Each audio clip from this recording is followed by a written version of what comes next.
Welcome back to Squatting Quads. 3 things I wish I knew about FPV before I flew FPV. Part 4.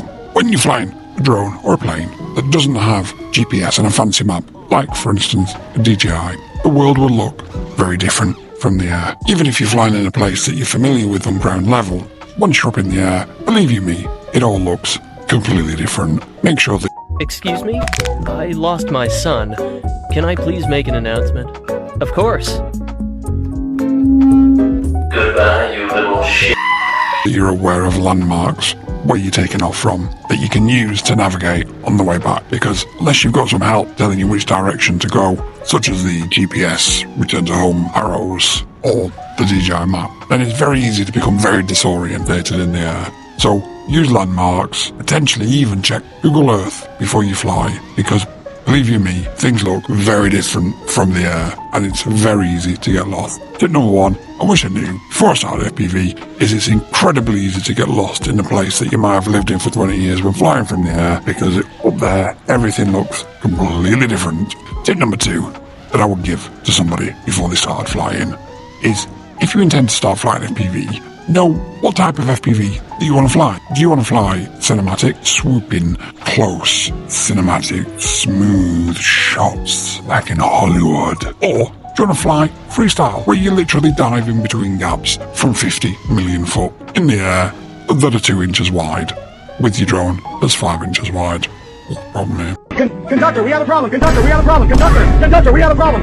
Or do you want to do racing? Now, it's easy to say, oh, I'll do all of them. But believe you me, you are naturally going to be drawn to one of those 3 disciplines. Initially, I was drawn to the cinematic style.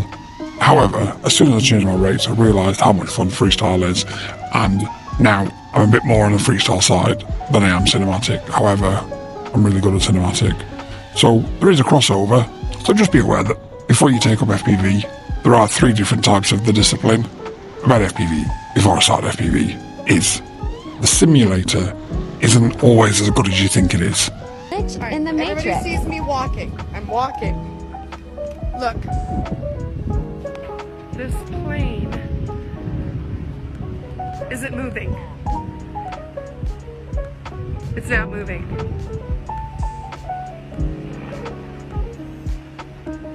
But it sounds like it's moving.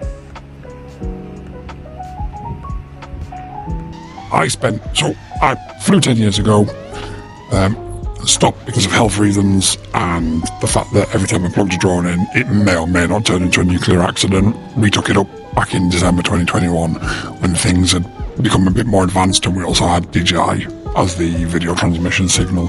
However, before that, I spent 6 months flying in the simulator, trying to get my skills honed back to where they were. And I realised when I started flying again, actually, the simulator is good for things, but it's not really real. The gravity, the floatiness, the confidence that you get in the sim, you don't have when you're actually out there flying a multi-100-pound or $100 quad through the same gaps that you can do in the sim when you can just press reset. The simulator certainly does help somebody who's never flown, and it gives them an idea of what they're going to do and where they're going to go. But I don't think it's anywhere near as important as what people think. However, again, once you get more of a seasoned pilot, the simulator is also good for keeping your skills going when you can't go out, for instance, when the weather is bad. The difference between the sim and the real life is massive, and you don't quite realise that at the time. And a bonus tip I just want to give out, because there's lots of big accounts now putting out there that you've always got to start with a tiny one. That's not the case. When I first started, I started with I think it's something like a 10-inch TBS Discovery. And then obviously I moved to 220 mini quads, which is about 5 inches. So until I came back into the hobby, I'd never actually touched anything smaller than 5 inches. You are disgusting! Just grab your thing and get out of here! She said.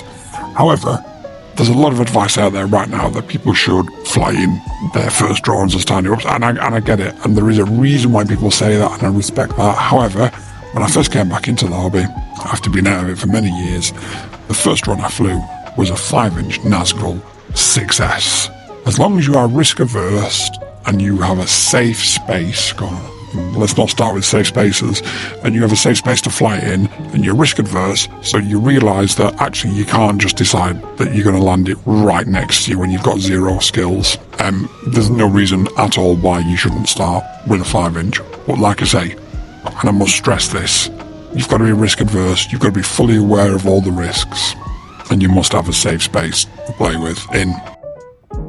You are out of your damn little pea-sized mind. What is wrong with you? Do you have...